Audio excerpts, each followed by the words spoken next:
Itu maksudnya adalah fajar. Kemudian sempurnakanlah puasamu sampai datangnya waktu malam. Nah, pada dasarnya sahur atau kegiatan makan dan minum boleh kita lakukan hingga azan subuh dikumandangkan. Ini sebagaimana didasarkan pada hadis riwayat Bukhari, yang mana artinya jika Bilal mengumandangkan azan di malam hari, makanlah dan minumlah sampai kalian mendengar azannya Ibnu Ummi Maktum. Ini artinya apa? Dulu masih banyak orang azan 2 kali. Maka ketika azan Ummi Maktum ini azan yang terakhir, maka ketika azan itu sudah dengar, maka berhentilah makan dan minum. Kemudian jamaah pemirsa yang dirahmati oleh Allah, waktu puasa itu adalah waktu dari terbit fajar sampai terbenamnya matahari. Akan tetapi lebih baik bila orang yang berpuasa melakukan imsak itu melakukan atau menghentikan makan minum sedikitnya lebih awal sebelum terbit fajar, dan menunda berbuka sejenak setelah benar kita yakini tenggelamnya matahari, agar ia menyempurnakan imsaknya, menahan dirinya dari hal-hal yang membatalkan puasanya. Hal ini dapat kita lihat pada penjelasan Ali bin Muhammad Al-Mawardi dalam bukunya yang berjudul Al-Iqna. Oleh karena itu, imsak yang kita lakukan selama ini itu banyak berpedoman kepada buku atau lembaran-lembaran imsakiyah, agar apa? Kita tidak kecolongan atau kita tidak terlewat dengan waktu-waktu yang sangat kita perhatikan tadi. Jamaah yang dimuliakan, pemirsa yang kami banggakan, itu kita selesai mengetahui dengan rukun daripada puasa itu. Sekarang kita harus mengetahui daripada syarat wajib puasa. Mengutip dari buku puasa, yaitu yang berjudul Puasa Syarat dan Rukun yang Membatalkannya, karangan Said Mahathir LCMA, dia menegaskan ada beberapa hal yang membuat orang wajib melaksanakan puasa, dan jika salah satu tidak terpenuhi, maka tidak wajib untuk dirinya berpuasa. Berikut syarat-syarat wajib puasa yang ingin kita sampaikan kepada pemirsa. Yang pertama adalah beragama Islam. Oleh karenanya mereka yang tidak muslim tidak wajib melaksanakan puasa. Tapi bagi kita yang muslim wajib melaksanakan puasa, tentu dengan ketentuan berikut, yaitu balik. Nah, ini menjadi syarat wajib puasa dalam hukum Islam yang menunjukkan seseorang telah mencapai balik atau kedewasaan, itu sudah menjadi wajib baginya untuk melaksanakan ibadah puasa. Nah, kembali kita kepada balik tadi, apa ciri-cirinya? Nah, ciri-ciri orang balik itu bagi laki-laki ditandai dengan tumbuhnya rambut di bagian tubuh tertentu.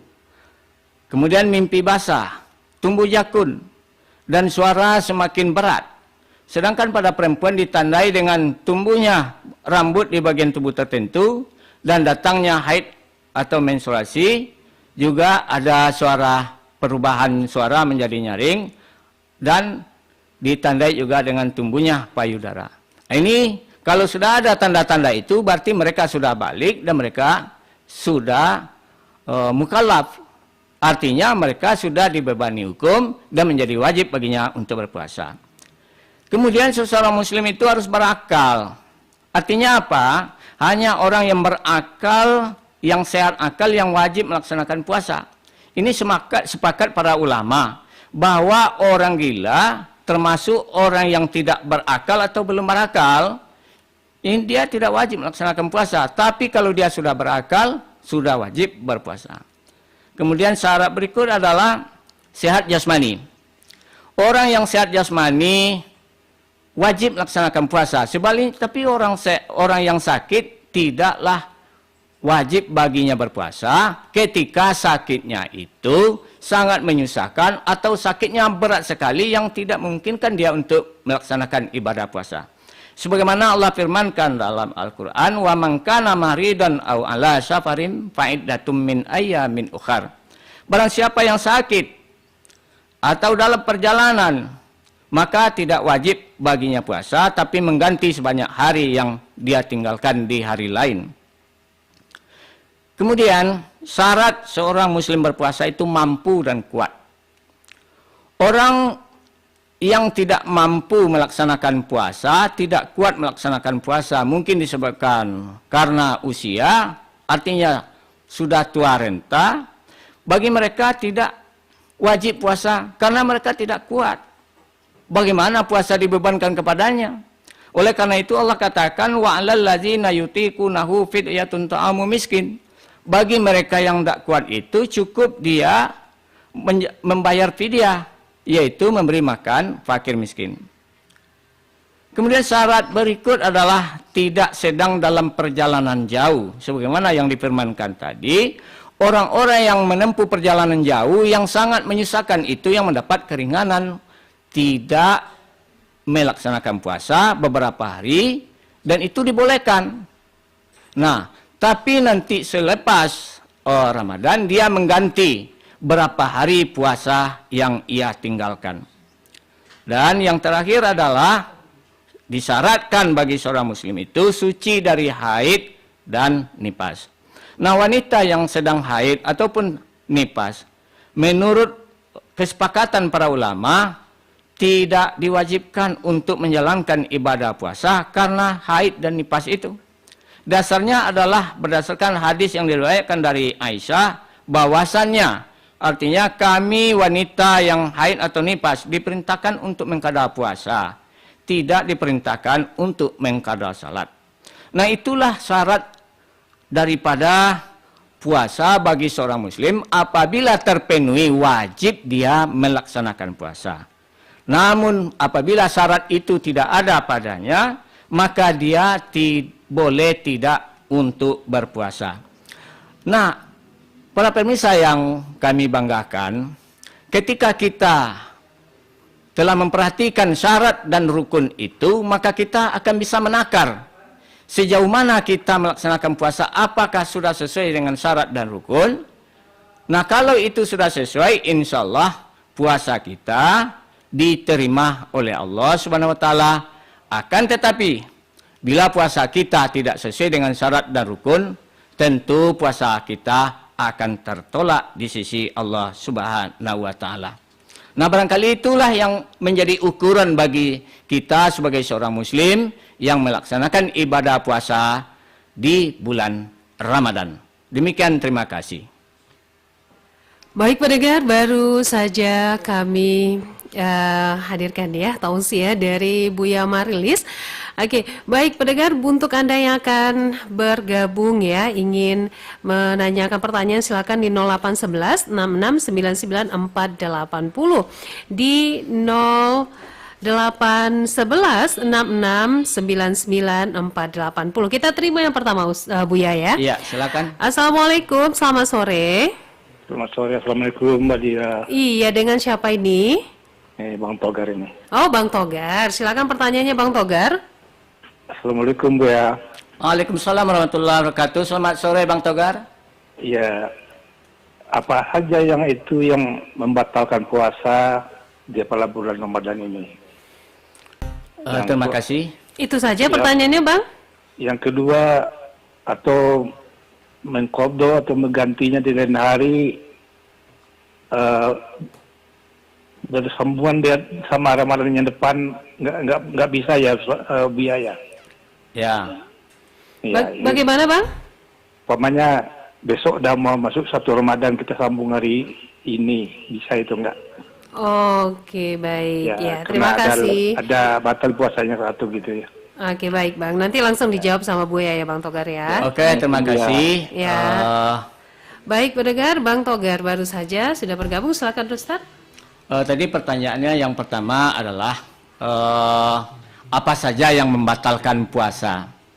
Sebagaimana tadi kita definisikan bahwa imsak itu adalah menahan haus dan lapar, serta melakukan hubungan jima suami istri yang sah, dan hal-hal yang membatalkan dari puasa itu sendiri. Baiklah Bang Togar, selain dari yang kita sebutkan tadi, yang dapat membatalkan puasa itu kalau kita sengaja melakukan hal-hal yang disyaratkan. Tapi kalau Bang Togar misalnya kelupaan, kita nih puasa ya, kok makan tadi ya? Jadi makan yang kita lakukan tadi, setelah kita selesai makan, baru kita ingat, oh rupanya saya puasa. Itu boleh Ustaz ya? Itu tidak membatalkan puasa, karena kita lupa. Jadi ada 3 syarat seseorang itu tidak dihukum. Salah satu adalah lupa. Nah, ketika kita lupa makan dengan enak, baru kita nyadar setelah kenyang, ya kan? Oh iya, saya puasa. Maka puasa itu tetap dilanjutkan dan jangan diulangi lagi makannya gitu. Oke, baik. Gitu, Bang Togar ya. Nah, untuk kodenya tadi gimana tuh Ustaz? Kemudian untuk mengqada puasa, maka qada puasa itu para ulama juga menegaskan bahwa puasa yang katakanlah tahun ini kita mungkin karena sakit ya. Nah, sakit kita yang tidak memungkinkan kita untuk melaksanakan ibadah puasa, maka kita batalkan. 1 hari kita umpamanya membatalkan, maka sehabis Ramadan tahun depan kita ganti. Tapi jangan sampai menunggu puasa datang gitu. Nah, ketika puasa telah datang baru kita ganti, itu kita sudah tidak bisa mengganti qadanya. Karena apa? Tahunnya sudah berjalan. Nah, barangkali itu Mas Togar. Oke. Tapi Ustadz, kalau misalnya nih orang yang kan nggak tahu nih, biasanya di qada yang tahun-tahun sebelumnya boleh? Sebetulnya mengqada puasa itu kan sebelum datangnya yang baru. Nah, gitu sebetulnya yang sebaik-baiknya. Tapi ada juga sebagian para ulama membolehkan karena mungkin ya tahun yang berlalu itu sudah lewat dan baru keingat gitu kan.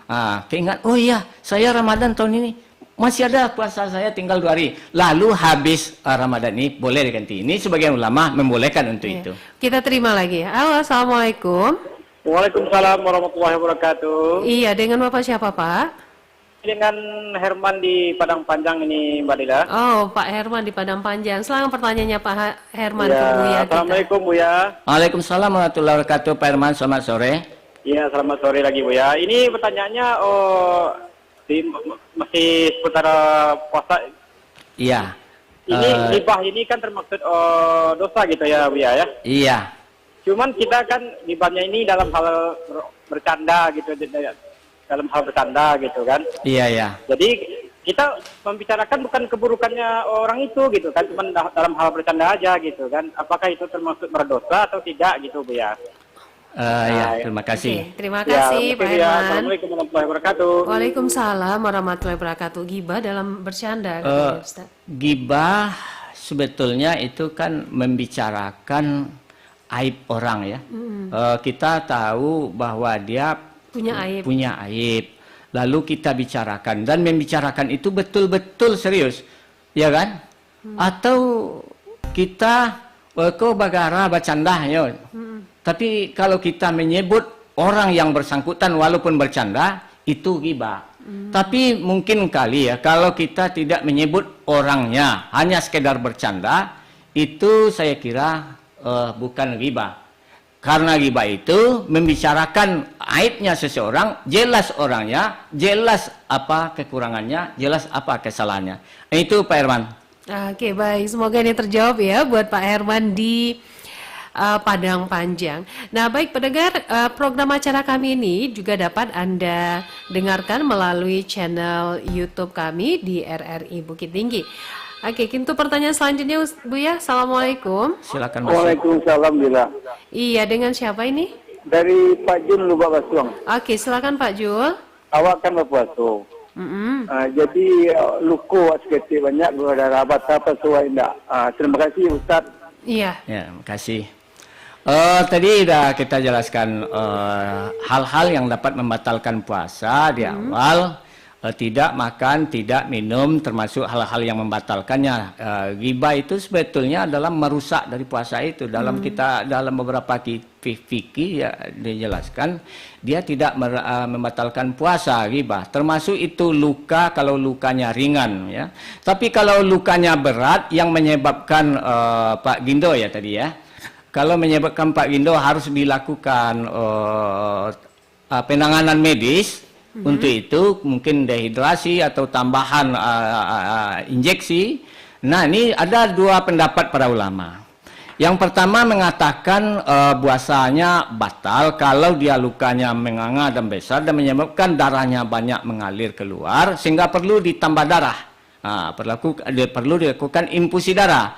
Nah, bagi mereka itu boleh untuk tidak berpuasa. Kenapa? Kalau dia lanjutkan, dia sudah mengalami titik terendah akibat kekurangan darah. Tapi kalau darahnya tidak menyebabkan ia untuk menjadi kondisinya lemah dan tidak menyebabkan kondisi yang kritis, maka puasanya tidak batal. Tidak batal. Ya? Tidak batal. Baik Ustadz, ini juga ada pertanyaan melalui WhatsApp kami. Oke. Ini pertanyaannya Ustadz. Assalamualaikum Ustadz, saya Azizah mau bertanya di luar tema.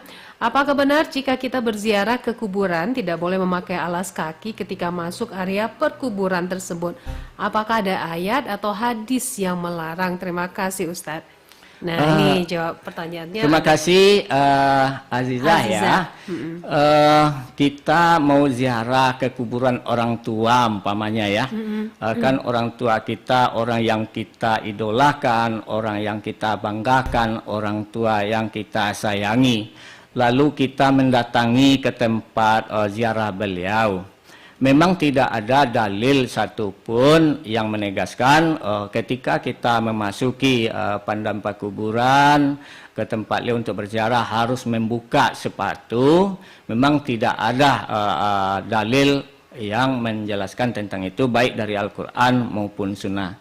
Cuma barangkali sebagai penghormatan kita kepada orang tua kita, kita mungkin masih ada menganggap rasa hadir dalam jiwa kita, datang ke tempatnya lalu kita tidak membuka sandal kita atau sepatu kita, itu sebetulnya hanya rasa penghargaan, rasa hormat kepada orang tua. Tapi tidak ada yang menyalahi bagi Bu Asisa jika datang ke padang perkuburan tetap memakai sandal maupun memakai sepatu. Oke, baik.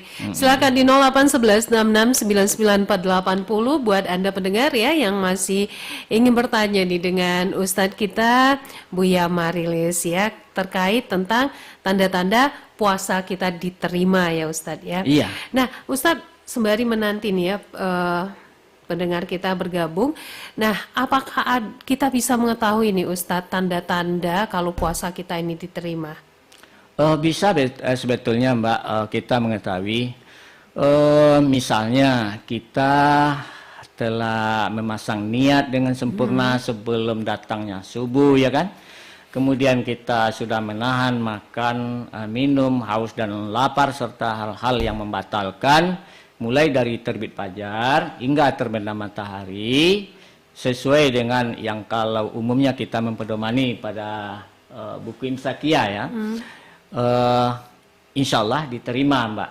Cuma kita kalau ragu mungkin ada hal-hal yang tak sengaja kita lakukan ya kan. Karena khilaf itu tidak menjadi masalah karena namanya khilaf atau lupa.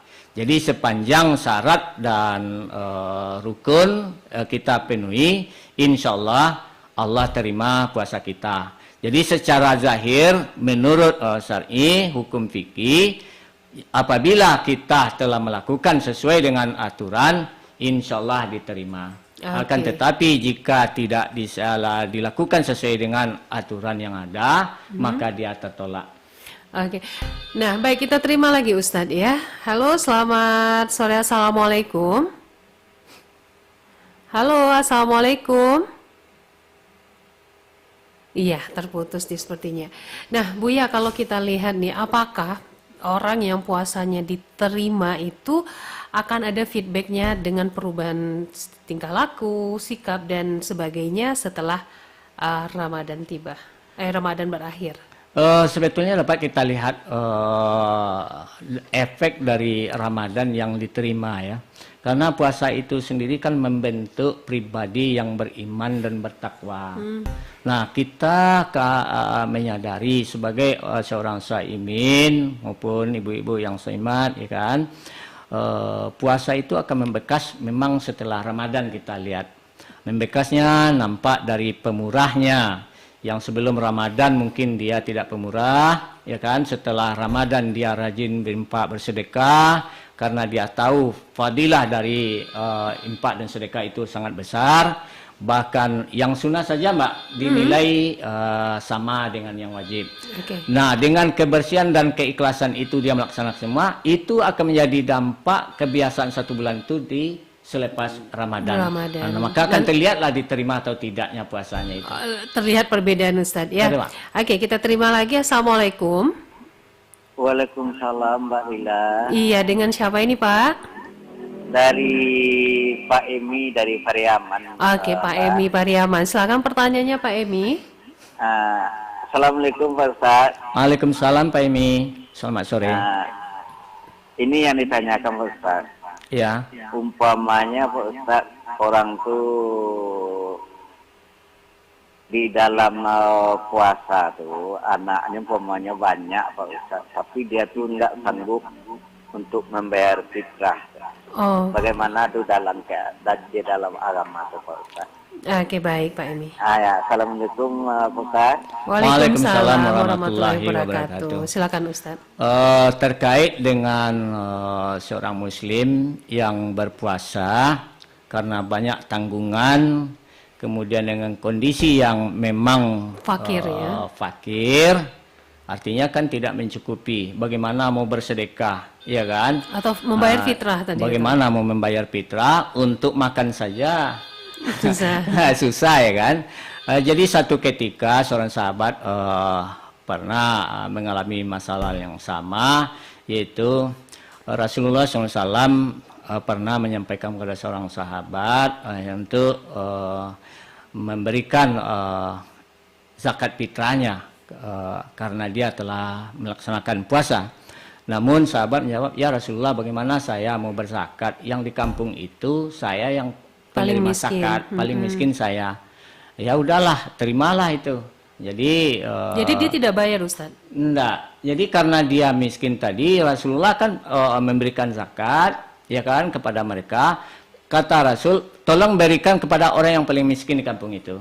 Lalu dia jawab, saya yang paling miskin ya Rasulullah. Ya ambillah. Nah, jadi oleh karena itu beban dari bapak yang untuk menunaikan zakat fitrah yang tadinya tidak ada, dengan kondisi itu malah mendapatkan dari apa yang bapak tidak sanggup tadi. Artinya dari membayar fitrah karena ketidaksanggupannya dia malah menerima.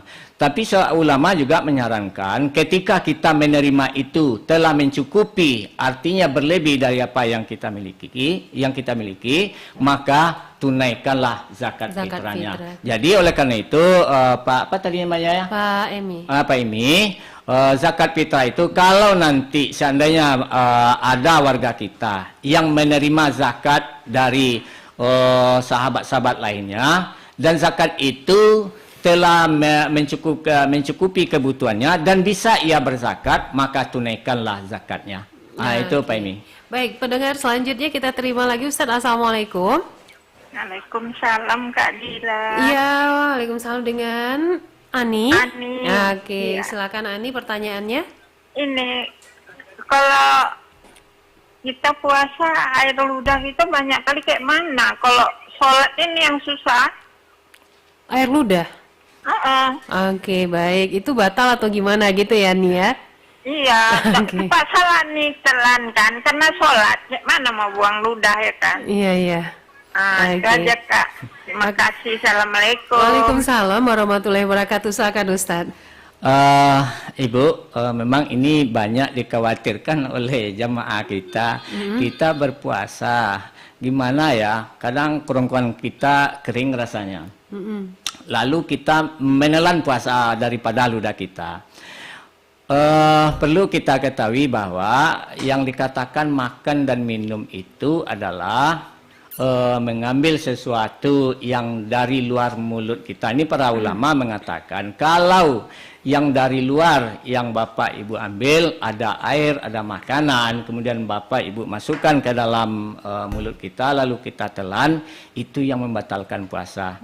Akan tetapi ludah yang ada di dalam mulut kita, sepanjang ia tidak kita kumur-kumur ludah itu lalu kita telan lagi, insya Allah itu tidak membatalkan puasa. Tapi kalau ludah itu banyak di kerongkongan kita, khawatir kita, maka lebih baik dibuangkan, jangan sampai kita telan ludah kita. Itu barangkali. Baik, ini pertanyaan selanjutnya. Assalamualaikum. Oke, terputus.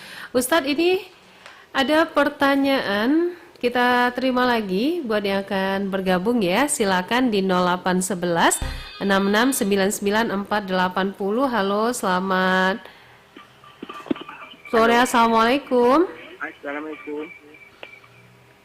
Iya, assalamualaikum. Waalaikumsalam. Iya, dengan Bapak siapa, Pak? Dengan Bapak Ides. Bisa dikecilkan radionya, agak feedback di studio. Halo. Iya, halo. Ini dengan Bapak Ides. Pak Ides. Mau nanya lah Pak Ustaz. Iya. Ini Pak Ustaz. Banyak kan kawan kan Pak Ustaz. Bisa dikecilkan radionya, Bapak? Atau menjauh dari radionya? Halo. Halo, iya silakan. Mau nanya ke Pak Ustaz. Iya. Ini kan dalam bulan puasa. Iya. Ada teman-teman. Dia kan main judi Pak Ustaz. Atau membeli nomor nggak? Itu atau batal puasa atau sah puasa Ustaz. Oke, baik. Terima kasih Bapak. Pertanyaan. Terima kasih Iya, dengan Bapak apa tadi namanya? Oke, terputus. Sekaitan dengan main judi, ya kan, atau togel, ya kan, atau hal-hal lain, sebetulnya itu tidak membatalkan puasa, namun dapat merusak daripada ibadah puasa itu sendiri, karena kita tahu bahwa perbuatan itu adalah dilarang.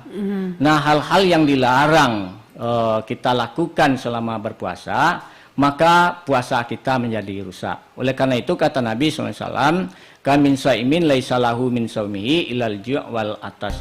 Betapa banyaknya orang yang berpuasa di bulan Ramadan, ia tidak mendapatkan pahalanya selain dari haus dan lapar. Kenapa? Karena ia mungkin judi jalan terus, bampo, yoyo, mengicua, yoyo, baduto, bohong, dan lain-lain sebagainya yang dilarang di dalam Islam. Seharusnya kita yang berpuasa itu kita hindari. Oke, baik, kita terima selanjutnya. Selamat sore. Assalamualaikum. Waalaikumsalam warahmatullahi wabarakatuh. Iya, dengan Bapak siapa, Pak? Bapak Imron. Pak Imron di mana? Bapak Imron. Iya, di mana Bapak? Bapak Imron di Padang. Pak Imron di Padang, silakan Pak. Jauh kan di Padang kan? Iya, jauh. Iya, silakan pertanyaannya Pak Imun. Ini berkaitan dengan di luar dari tema nih di sini. Apa namanya? Bisa dikecilkan radionya Pak, agak feedback kita. Udah. Aduh. Bentar ya. Halo? Halo, ya. Iya, silakan Pak. Udah. Udah, silakan. Apa namanya? Ketika kita dalam sholat Jumat, jadi pas di ujung-ujung khutbah dia datang. Jadi yang saya tanyakan, apakah ibadah sholat Jumatnya itu lengkap atau gimana tuh Pak? Atau diterima tuh? Oke, baik Pak Emon. Terima kasih ya. Assalamualaikum. Ya, Assalamualaikum. Pak Emon di Padang. Terima kasih Pak Emon. Kita lihat ya di beberapa masjid itu kan banyak juga jamaah kita yang terlambat, ya kan?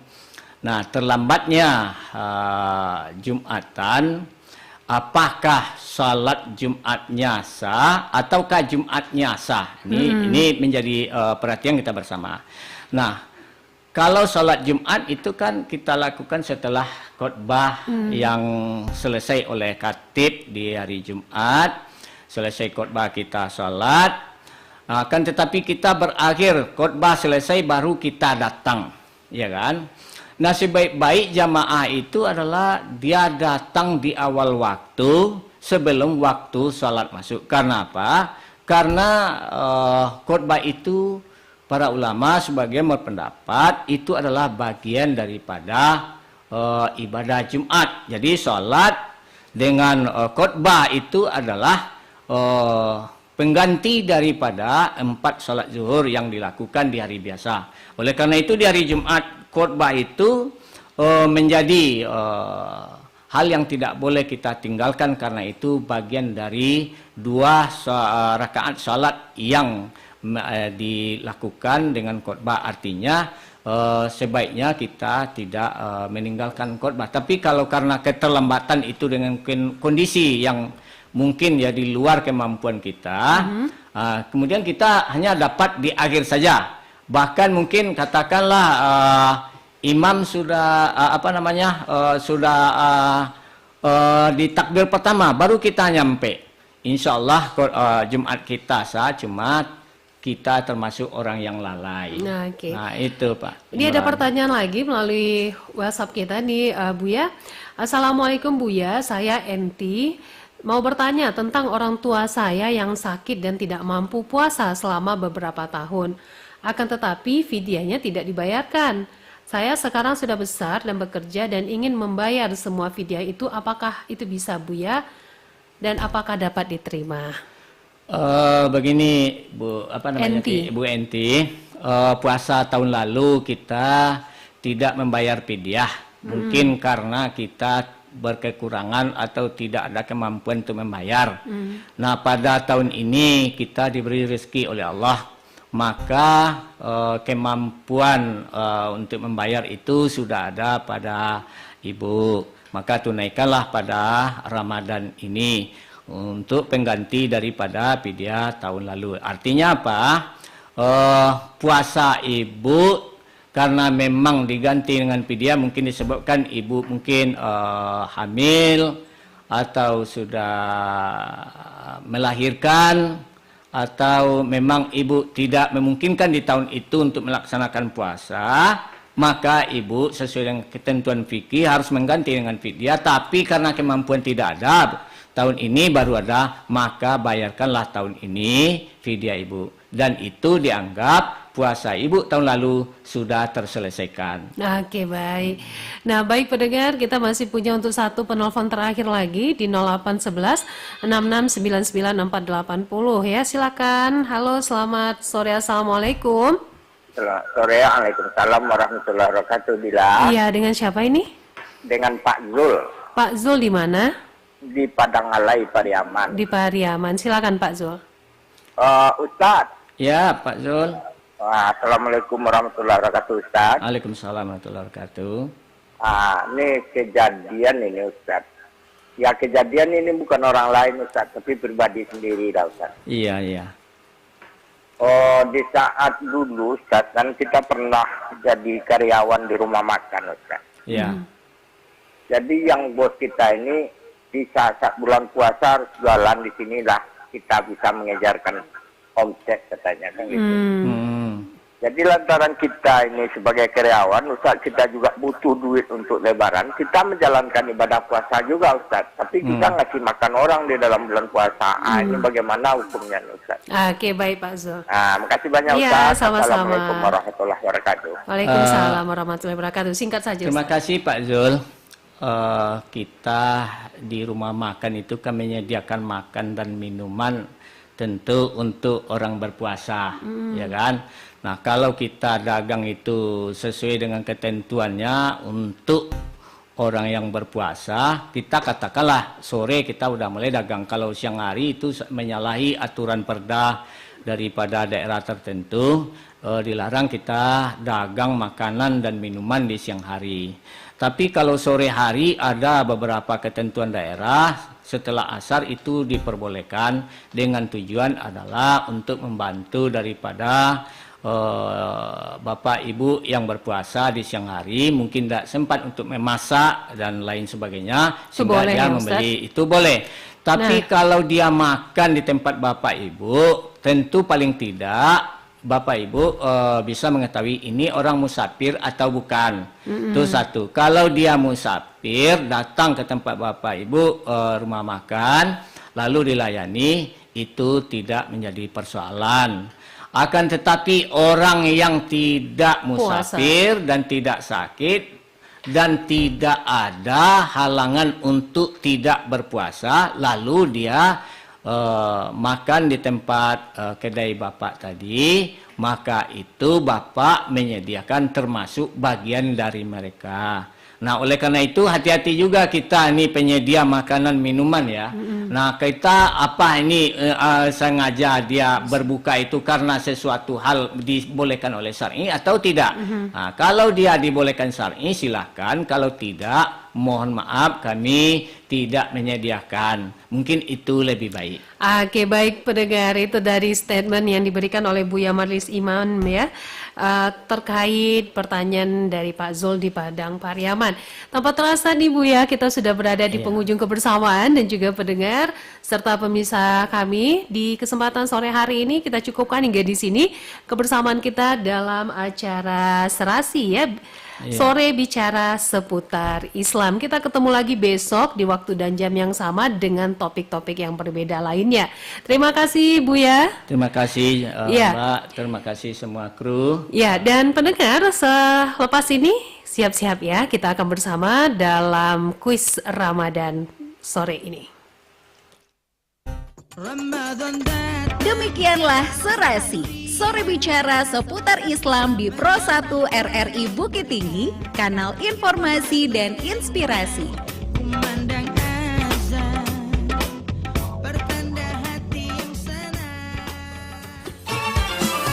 Kuis ini dipersembahkan oleh Bank BRI Bukit Tinggi. Telepon dan jawab pertanyaan kami di 0811 669 9480. Baik pendengar, untuk sore hari ini kita akan mulai ya untuk kuisnya. Silakan di 0811 6699480. Sepertinya sudah ada nih, belum ada pertanyaannya. Silakan nih Ustadz, pertanyaan kita. Pakai ABC nih Ustadz ya. Terima kasih. Sepanjang yang kita jelaskan tadi, syarat dan rukun terkait dengan puasa, mesti kita pahami bahwa kita seorang muslim yang telah wajib berpuasa, ada hal-hal yang tidak boleh kita lakukan dan ada hal-hal yang boleh dilakukan dan bahkan ada hal-hal yang dianjurkan. Nah, pertanyaannya adalah muslim yang bagaimanakah yang mengqada puasanya di bulan lain selepas bulan Ramadan? A. Orang musafir. B. Orang sakit. C. Orang yang sudah tua renta. Oke. Halo, selamat sore. Assalamualaikum. Waalaikumsalam Mbak Dia. Iya, dengan siapa ini? Ya, Bang Togar. Oke, Bang Togar, silakan. Jawabannya apa Bang Togar? Pertanyaan tadi ulang coba Mbak Dia. Fadila. Iya, pertanyaannya Ustadz? Pertanyaannya begini, kita sebagai seorang muslim ada hal-hal yang dilarang dalam berpuasa, ada yang dibolehkan dan ada yang dianjurkan. Pertanyaannya adalah kapankah kita membayar fidyah bagi seorang muslim? Maksudnya begini, kapannya begini, kepada siapakah dibebankan membayar fidyah tersebut? Nah, itu. Terima kasih. A tadi? Pertanyaannya. Jawabannya apa tadi? Jawabannya A. Sakit. B. Musafir. C. Orang yang sudah tua renta. Silakan, Bang Togar. Silakan Bang Togar. C. C. Betul Ustaz, C? Betul. Oke, baik. Terima kasih Bang Togar ya. Nanti Ya, makasih Bang banyak, Togar ya. jadi pemenang kuis hari ini. Bang Togar lokasi di mana Bang Togar? Di Jalan Raya Bukit Tinggi, Batang Peluku, Bukit Kodok. Oke, Batang Palupu. Oke, baik. Nanti dihubungi ya, Bang. Ya, terima kasih Mbak Buya. Assalamualaikum. Waalaikumsalam warahmatullahi wabarakatuh. Baik pendengar, untuk kuis kita ya, kali ini dipersembahkan oleh BRI Kota Bukit Tinggi, Bank BRI Kota Bukit Tinggi. Kuis ini dipersembahkan oleh Bank BRI Bukit Tinggi. Telepon dan jawab pertanyaan kami di 0811 669 9480.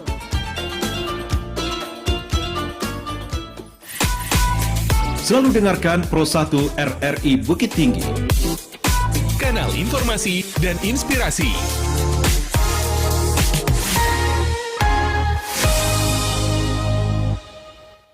Ingatkah aku menghitung waktu perjalananku di dunia ini yang penuh dengan kesalahanku.